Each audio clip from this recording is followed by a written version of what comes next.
evening, everyone.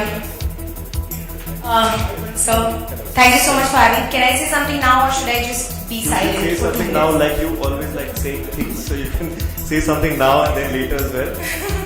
I think I'll just say it. I just want to first of all thank Z. They're calling me a judge, but I don't think of myself like that. I'm just going to come for 2 episodes on this show as a friend to all the contestants. Bollywood buddy, that's how I introduced you. I'll try and be nice. I was in their place 2 years ago when I auditioned for my film, and I managed to do 3-4 films after that. I hope that somebody, or at least a few from all these contestants, all get films and do very well in their life. I'm just going to try and be the nice one because we've told Victor sir to be the bad. Anyway, I hope you guys have fun. So we have a little more of Parineeti a little later in the evening. And finally, a very young and talented actor who has done the entire journey from, being an RJ to a host to a film star. A very popular, young and successful actor. He joins us for at the beginning of the audition journey of Cinestars Ki Khoj to help us and help the talent find their feet in the show. Please welcome Ayushmann Khurrana. It was the spring of 2003 when I auditioned for the Cinestars Ki Khoj season 1, and I was rejected. I was rejected in the real round. You wish not here, I'm a reject from this show, so it's quite surreal that I'm on the panel as a friend, as a Bollywood buddy this time. And in 2003, I remember I was this nerdy looking guy with specs, thin, not 6 feet tall, conventional hero. And rest of the guys, top 10 in Chandigarh, was 6 feet plus. The average height of Chandigarh men, 4 inches, at least 4 inches more than normal blokes across the country. That was done 10 years back, but now the times have changed. I think this is the golden era of Indian cinema. They've gone beyond nepotism, and this is the time anybody with a decent amount of talent can be there, be an actor, doors are open, and I think I've said this umpteen times that this is the golden era of Indian cinema. Anybody can be an actor, and I think success is when preparation meets opportunity, and there's no dearth of preparation made by young talented actors across the length and breadth of the country. They just need that opportunity which is given by this particular show, Cinestars Ki Khoj. Thank you, it's a pleasure being part of this film. And before we proceed, a very small look, a quick look at some of the audition talent from India's Best Cinestars Ki Khoj, the latest season. A sneak peek, absolutely. So can we have the AD, please? And they have such able judges and Bollywood buddies to support them. Without further ado, we start with an open forum of question and session of 15 minutes flat, after which we're going to have group discussions for a short while after that, right? So keep the questions to the show. I have no idea. I think this is the age of unconventionals, and I'm quite unconventional, I think. But that time, when I was a teen, I was 19 that time, I think 2004. I was this unconventional guy out of these 10 people, as I mentioned, and I was not a 6 feet tall conventional hero that time. And I was hardly given a chance to speak because I just looked odd in the company of 10 tall, bold-looking guys from that age. Not at all. I don't expect much from life, but this is quite surreal for me. It's coming on the same show as a mentor or as a friend, as a guide, where I was rejected in the regional round. That's it. I mean, reality is based on what? And normally, reality shows are reality shows, or they are directed and they are. Who is this question addressed to? It's a general question. Yeah, so I'll just take that very quickly. Reality show is actually a term that's been coined by the media, not by the makers. The makers always call these shows as non-fiction shows. They are actually talent hunts. So we don't call them reality shows. Reality show is a loose term that has been coined by the media, and maybe it's percolated down to the audience. But in a sense, it works because the shows represent reality. None of this is engineered. None of this is scripted or directed. So these are unscripted shows, if one can define that further. Yeah. So typically the winners of Cinestars are supported by Z in their endeavor to becoming movie stars, or at least getting an exposure to the film industry. We do have plans regarding film projects for the winners, but those plans will be announced a few weeks from now. देखिए पिछले season में क्या हुआ उसके बारे में ये सब मेरे लिए भी उतनी खबरें दी जा आपके मुझे लगता है कि आज हम जिस शो की बातें कर रहे हैं, उम्मीद ये है कि जैसा उन्होंने कहा कि कुछ एक अनाउंसमेंट होगी। मुझे लगता है कि हम हमेशा कहते हैं कि देश में टैलेंट बहुत है और शायद वो हम तक पहुंचता देर में है या उसको जरिया नहीं मिलता। तो उम्मीद ये है कि इस शो की वजह से कुछ ऐसी चीजें हैं जिससे जो हमें देखने को मिलेगी, शायद हम उससे कुछ सीखेंगे। उसका करियर कैसा बनेगा, क्या बनेगा, ये तो मेरे ख्याल से वक्त ही बताएगा। इस समस्या को या सवाल को पुटअप करने का तरीका बहुत अच्छा है। मैं ये मानता हूं कि देखिए इस किस्म का टैलेंट ये डिफाइनेबल टैलेंट नहीं है। कोई गाना गाता है तो आप बोल सकते हैं यार ये अच्छा गाना गाता है, ये अच्छा गाना नहीं गाता। एक्टिंग एक ऐसी चीज है, ये रिएक्शन पे डिपेंडेंट है, ये आपके अपने जाती एक्सपीरियंसेस पे डिपेंडेंट है। तो मुझे लगता है कि टैलेंट की तो हमेशा कमी होगी। टैलेंट हमेशा आदमी ढूंढता है कि अरे कोई अच्छा एक्टर मिले, कोई अच्छा कैरेक्टर मिले। आप जिस तरह की हम नई फिल्में देख रहे हैं, मुझे लगता है कि टैलेंट अच्छा होगा तो उसको खपने में तकलीफ नहीं आएगी।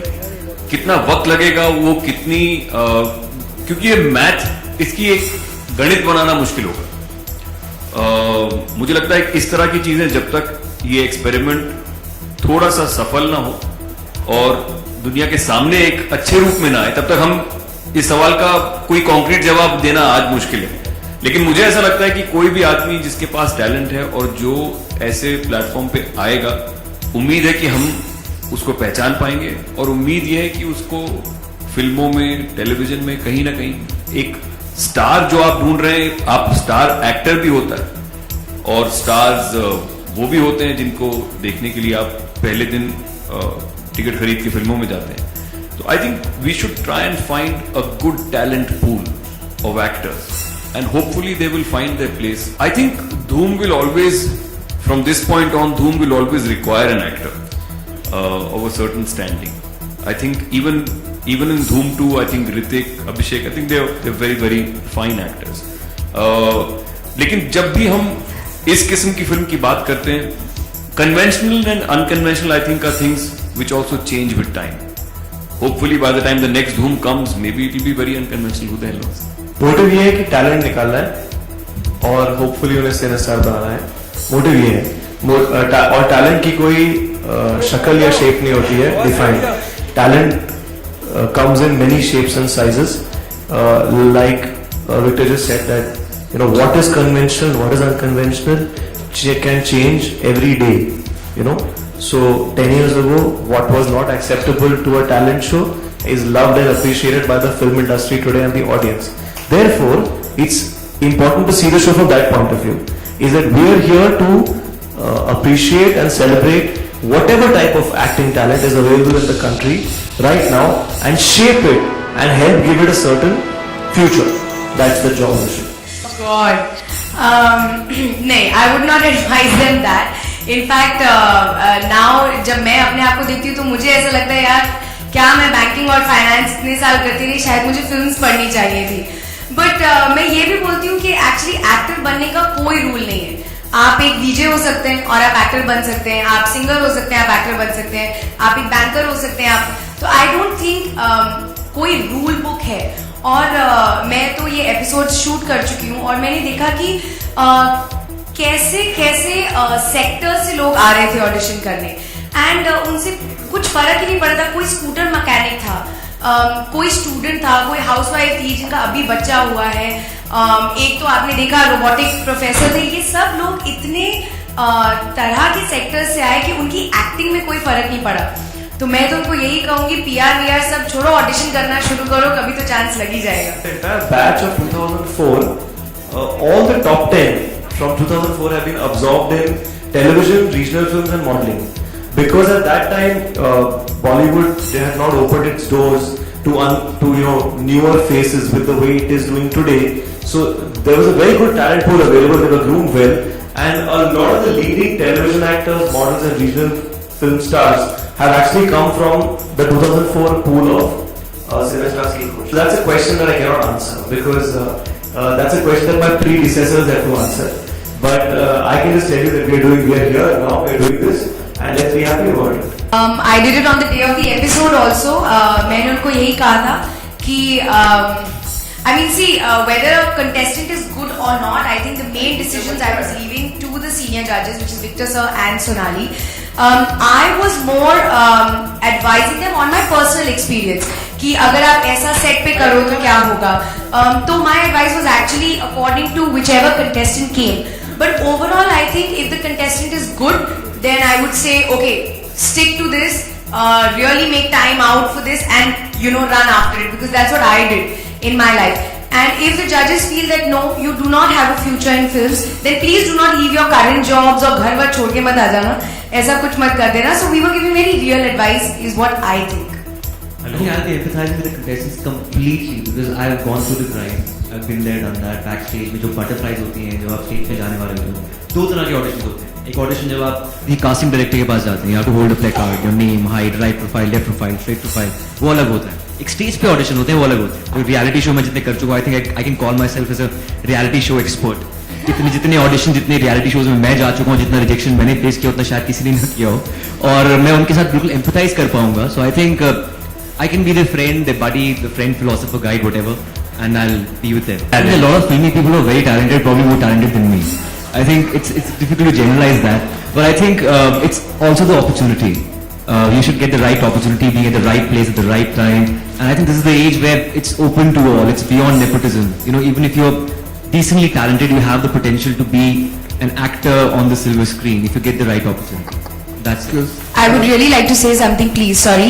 I just wanted to say that whether you have a filmy connection or not, you have to be talented. I'll tell you why. Because your mothers and fathers are not watching the film and buying those tickets. It's the audience. And audience doesn't care who your father or mother or sister or brother is. So I think only talent counts in this industry, nothing else. मुझे लगता है काफी ऐसे भी actor हैं या फिर ऐसे परफॉर्मर्स हैं स्क्रीन पर जिनको रिजेक्शन ज्यादा मिली है एक्सेप्टेंस से. मुझे ज्यादा रिजेक्शन मिली है लाइफ में. एक टैलेंट शो जीता है, वो एक रियलिटी शो जीता है, वो रोडीज है, उसका टैलेंट से कोई लेना देना नहीं है.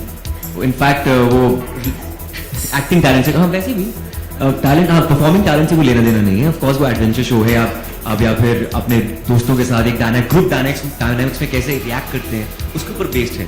तो मुझे लगता है कि हाँ टैलेंट शो से ऑफ कोर्स अगर आपको राइट अपॉर्चुनिटी मिलती है या फिर अगर आप उस मोमेंट पर क्लिक करते हैं. फॉर एग्जाम्पल अगर आप थोड़ा सा वीक पड़ जाते हैं कभी स्टेज पर कि आप अच्छा गाना ना गा पाए, अच्छी एक्टिंग ना कर पाए, इसका मतलब ये नहीं कि आप टैलेंटेड नहीं है. एक परिस्थिति में, एक सर्कमस्टांस में हो सकता है कि आप नर्वस हैं, आप अच्छा परफॉर्म नहीं कर पाए. तो आई थिंक वहाँ पे एक डेस्टिनी या लक भी मैटर करता है. तो मुझे लगता है इट्स क्वाइट वेग, it's quite random, it's random world. ये आर्टिस्ट का बहुत सब्जेक्टिव रिलेशनशिप होता है परफॉर्मेंस के साथ. तभी विक्टर जी ने जैसे बोला था कि आप एक्टिंग को गेज नहीं कर पाते हैं, सिंगिंग को शायद फिर भी कर पाए, डांसिंग को फिर भी कर पाए. Talking about this particular show, it's very difficult to gauge. I think जजेस को बहुत मुश्किल होने वाली है विनर सेलेक्ट करने की. लक मैटर करता है नहीं? हाँ, डेफिनेटली. आई थिंक एक अमेलगमेशन होता है हर चीज का. क्योंकि मैं हमेशा ये कहती हूँ कि जब आपको एक्टिंग से प्यार हो जाता है, एज एन एक्टर आप 100 फिल्में करना चाहते हैं, लेकिन अगर ऑडियंस आपसे बोर हो गई है, आप उसका कुछ नहीं कर सकते. एंड आई थिंक ऐसे बहुत सारे एग्जाम्पल्स हैं जो लोग एक्टिंग करना चाहते हैं लेकिन कुछ होता नहीं है बिकॉज लोग उनकी टिकट नहीं खरीदते. तो आई थिंक वो लक होना चाहिए, वो प्यार होना चाहिए ऑडियंस में आपके लिए. हार्डवर्क, डेफिनेटली आप हार्डवर्क नहीं करेंगे आपका कुछ नहीं होगा. तो एक आई थिंक एक अमेलगमेशन होता है हर चीज का, एंड बस फिर ऊपर वाला आपका ध्यान रखे. जी एक्चुअली मैंने लाइफ में एक ही ऑडिशन दिया है, वो रिकी बेल के लिए था और मुझे पता नहीं था कि वो ऑडिशन है मेरा, और उसमें मैं एक्सेप्ट हो गई थी. तो टचवुड अभी तक उसमें रिजेक्शन नहीं मिला है. तो प्रपोजल नहीं है, ये 2 एपिसोड्स के लिए मैं और परिणीति एज अ फ्रेंड जा रहे हैं, एज अ बडीज जा रहे हैं कंटेस्टेंट्स के लिए. और काफी अच्छा लगा था क्योंकि ये मेरा ऑलमोस्ट पहला रियलिटी शो था जिसमें मैं रिजेक्ट हुआ था. तो अब मैं उसमें as a mentor, as a जज या फिर एज अ फ्रेंड वहाँ पर जा रहा हूँ. It feels great. रिजेक्शन इतनी मिल चुकी लाइफ में डरना बंद हो चुका हूँ. मैं फियरलेस हो चुका हूँ बिल्कुल. तो मैं रिजेक्शन से बिल्कुल नहीं डरता हूँ. I am pretty numb to success in failure. Right now audiences are very very fortunate. जो कंटेस्टेंट्स है बहुत फॉर्चुनेट है because they got array of reality shows जो जिसमें वो अपना टैलेंट परफॉर्म कर सकते हैं, कुछ ना कुछ अपने लिए कर सकते हैं. आप ये देखेंगे जो टैलेंटेड कंटेस्टेंट्स दूसरे रियलिटी शो में थे वो इवेंट्स के जरिए काफी अच्छा कमा रहे हैं and they doing very well for themselves. I think ये रियलिटी शो जो है काफी अच्छा प्लेटफॉर्म देते हैं बहुत टैलेंटेड लोगों. अभी मैं खुद सीख रहा हूँ एक्टिंग. थिंकिंग ये अभी मैं प्रोड्यूसर बनने में बहुत देर है। आई थिंक कभी कभी हम थोड़ा एग्जैजरेट कर देते हैं रियलिटी शोज में। कभी कभी ये होता है कि आप खुद अपने आसपास एक लाला लैंड बना लेते हैं, एक वर्ल्ड बना लेते हैं। You think that you are somebody, you are superstar. ऐसा आपको सोचना नहीं चाहिए। I think it changes every year, it changes every day. आपकी किस्मत हर रोज बदलती है। आप अपने परफॉर्मेंस के जरिए लोगों को कम्युनिकेट करते हैं। I think it's very random in a way. तो आपको I think you should have a stable mind when you in a reality show. आपको ये याद रखना चाहिए कि हो सकता है रियलिटी शो खत्म करने के बाद आपको पूछे ही ना। So you have to have that sanity. I think now It is reality. In fact, there are a lot of reality shows as well. I think अगर आप एक reality show में reject होते हैं, आपके पास 10 और होंगे। लेकिन this particular reality show it's very unique, it's one of its kind, क्योंकि acting का reality show नहीं होता। एक्टर्स जो है वो काफी सब्जेक्टिव होते हैं, एक्टिंग सब्जेक्टिव होती है, तो गेज करना मुश्किल हो जाता है कि आप कितने अच्छे हैं या कितने बुरे हैं। So I think this is a very unique reality show. I think this is reality as well. आपकी लाइफ में भी ऐसा होता है, everybody can not be a superstar. I think अब आपके हाथ में कि आप एक्टर बन जाओ। सुपरस्टार आप बनोगे कि नहीं बनोगे, ऊपर वाले के हाथ में या फिर जनता के हाथ में। आई think it's bit of both. I think more than godfather, I think मुझे लगता है कि टैलेंट और अपॉर्चुनिटी ये दोनों एक साथ जाने चाहिए। काफी एक्टर्स हैं, काफी सुपरस्टार्स हैं जो विदाउट गॉडफादर यहाँ पर आए थे इंडस्ट्री में और अभी तक सुपरस्टार्स हैं वो। आई think you just need that guidance either from your parents. Your godfather can also be your teacher, your friend, anybody can be your godfather. I was never I've studied English literature. I have no idea about the budget. I have no idea about the economy. But apart from that, I think having said that I have no idea about the economy. But इतना मैं जानता हूँ कि आम जनता को के लिए budget होना चाहिए। उसके अलावा बहुत कम लोग ऐसे होते हैं जिनको बजट का फर्क नहीं पड़ता है। आई थिंक जो ऊपरी तबके के लोग हैं, हाई क्लास सोसाइटी के लोग हैं, उनको बजट का इतना फर्क नहीं पड़ता है, पर आम आदमी को ज़्यादा पड़ता है। आई think it should be pro common man, always should be pro common. I think this is part of the industry. अगर आप स्टार हैं, आपको अपलॉज भी बहुत ज़्यादा किया जाएगा, at the same time criticise भी बहुत ज़्यादा किया जाएगा। I think should be ready for that. और ऐसा होता है कि it's quite unfortunate. I think you be hearing about it.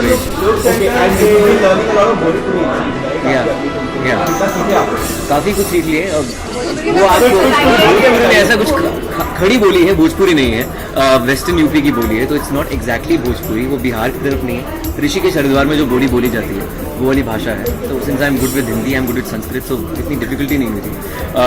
दम लगा के आयशा कंप्लीट हो चुकी है, ऑलमोस्ट एडिट होने वाली है, will be releasing next year. I think मेरा मेंटोर दो हैं, एक सुजीत सरकार है, दूसरे Aditya Chopra. I think basic wisdom despite I think talent के अलावा अगर आप में थोड़ी सी विजडम है कि आप चॉइसेस ठीक रखें या फिर अपना माइंड थोड़ा सा सेम रखें, आपको किस तरह बिहेव करना है पब्लिक में वो आना चाहिए। आई थिंक ये 2-3 छोटी चीज़ें होती हैं, आपकी अपब्रिंगिंग पे डिपेंड करती हैं। आई थिंक वो बहुत कम है। Okay I am looking centre. और नहीं, एक्चुअली मैं बहुत टाइम से बोल रही हूँ कि मुझे 2 साल हुए हैं और मेरा पूरा पहला साल इसी में बीता कि अरे अच्छे कपड़े नहीं पहनती और ये अपना वेट नहीं कम करती। तो मैं बहुत परेशान हो गई थी उससे, क्योंकि मैंने कहा आप मेरी एक्टिंग के बारे में अच्छी बातें कहते हैं, मेरे कपड़ों के बारे में भी कहें, तो मैं उससे परेशान हो गई। तो मैंने कहा अब मैं फैशन में इंटरेस्ट लेने वाली हूँ और मैं वजन कम करने वाली हूँ। तो आई थिंक वो शायद थोड़ा दिख रहा है। Yes, Alia is my gym trainer. वो खुद मुझे ट्रेनिंग करवाती है जिम में। नहीं, not at all. You know actually मुझे बहुत अजीब लगा था पहले दिन शूटिंग पे, क्योंकि मैंने कहा मैं कौन से एक्सपीरियंस से जज बन गई। यू नो, क्योंकि आपको हमेशा अजीब लगता है कि आप किस औकात से आप जज बन रहे हैं। तो मैंने जब पहला कंटेस्टेंट देखा तो मैंने इंस्टिंक्टिवली अपनी पर्सनल एडवाइस दी कि यू नो मुझे ऐसा लगता है अगर आप सेट पे ऐसे होते तो आप ऐसे करते ऐसे। एंड उससे मुझे रियलाइज हुआ कि मुझे जज बनने की ज़रूरत नहीं है। You know I can just be कि जैसे उन्होंने मेरे एक रूम में उनको मुझे दिखाया कुछ करके और मैं उनको एडवाइस दे रही हूँ। यू नो, तो आई थिंक उस औकात से आई थिंक मैं उनकी दोस्त हूँ। जो भी मेरे पर्सनल एक्सपीरियंसेस हैं उनके हिसाब से मैं उनको एडवाइस दूंगी। No, not at all, I don't think so. क्योंकि यू नो आई थिंक जो लोग एक्टर्स नहीं हैं या जो लोग इंडस्ट्री से नहीं जुड़े हुए, उनको लगता है अरे ये तो उसकी बहन है और ये तो उसके बारे है तो उसको तो फिल्म मिल गई होगी। ऐसा नहीं होता है, क्योंकि जो डायरेक्टर होता है और जो प्रोडक्शन हाउस होता है वो आप में इन्वेस्ट करता है। तो आजकल तो बिल्कुल फ़र्क ही नहीं पड़ता है कि आप किससे रिलेटेड हैं, क्योंकि जो प्रोड्यूसर है वो खुद डिसीजन लेता है, वो जो डायरेक्टर है वो खुद डिसीजन लेता है कि आप कैरेक्टर के लिए सही है या नहीं। तो आई डोंट थिंक कोई बायस है एट ऑल। आई थिंक वो लोग भी उन लोगों को ही लॉन्च कर रहे हैं जिनको जो उनकी फिल्म को कोई फायदा करें, जो ऑडियंस को पसंद आए। आई डोंट थिंक कोई बात। मेरी तो हो गई साइन यार। I think people don't know, but I would like to officially announce that I have signed a film with Saif. Dinu मैं बताना भी नहीं चाहूंगी उस दिन मेरे क्या इमोशंस थे. So I have signed a film with Saif, who is my favorite actor. Deenu is directing that film, who is Dinesh Vijay. He is Saif's partner. So yes, I have signed a film. I don't know why, because we are great friends. I don't understand why, really. And it's very strange that people say actors can't be friends. In fact, we only chill with each other. Like even today is Arjun's birthday, we'll all be chilling and partying together. It's just we are together at parties all the time. So I don't know why there's this thing of being against each other, because it's not true at all. Actually मेरी पहली picture के बाद मुझे कोई audition देना नहीं पड़ा, क्योंकि आई थिंक डायरेक्टर्स ने मुझे बुलाया, क्योंकि वो मेरी फिल्म शायद देख चुके थे, तो उन्होंने मुझे डायरेक्टली बुलाया और उसके लिए ऑडिशन नहीं हुआ. लेकिन नहीं, अभी तक ऐसा नहीं हुआ. आई थिंक जिन पिक्चरों को मैंने नहीं कहा है, आई थिंक मैंने ठीक डिसीजन लिया था अपने लिए. मैं हमेशा कहती थी बर्फी. आई थिंक बर्फी एक पिक्चर थी जो हर एक्टर को करने का मन है, क्योंकि वो रोल्स ऐसे कभी लिखे नहीं थे और आई डोंट थिंक इसके बाद कभी लिखे जाएंगे. तो I think barfi is that. I hope so. जब भी मुझे टाइम मिलेगा मैं देखने वाली हूँ. आई स्वेयर कुछ टाइम नहीं होता है, नहीं तो मैं बहुत सारा टीवी देखूंगी. जितने भी शोज हैं मैं देखना चाहती हूँ. आई स्वेयर मुझे टीवी देखना बहुत ज्यादा पसंद है, लेकिन टाइम नहीं. I don't know. I seriously don't know, because I mean you guys must have watched my films. Do you get affected by the fact that I don't think so. I don't think audience जब 300 रुपए खर्चती है ticket पे, वो ये नहीं बोलते अच्छा मैं इसको पसंद करूंगा क्योंकि ये इसका बेटा है या इसकी बेटी है. I don't think they get affected, and that's the only thing that matters. So I don't think somebody's relation can affect your success at all. That's what I genuinely think. हाँ, मैंने उनसे actually एक बार एक party में बोला था कि मैं आपके हस्बैंड की बहुत बड़ी फैन हूँ, तो उन्होंने बोला था इट्स ओके. तो फिर मैंने कहा अच्छा चलो अप्रूवल मिल गया, अब मैं इनकी फ़ैन बन सकती हूँ. But they are very sweet. I think सब लोग खुश हैं, क्योंकि सबको पता है कि मैं कितनी बड़ी फ़ैन थी उनकी. तो मेरे मतलब सब लोग ही खुश हैं एक्चुअली. आई थिंक हमारी कंट्री में सबसे ज़्यादा इम्पोर्टेंट है इंफ्रास्ट्रक्चर और एजुकेशन. और मुझे ऐसा लगता है अगर बजट उनके लिए मोस्ट इम्पॉर्टेंट एजुकेशन एक्चुअली, अगर वो बढ़ जाए तो बाकी सब ठीक हो जाएगा.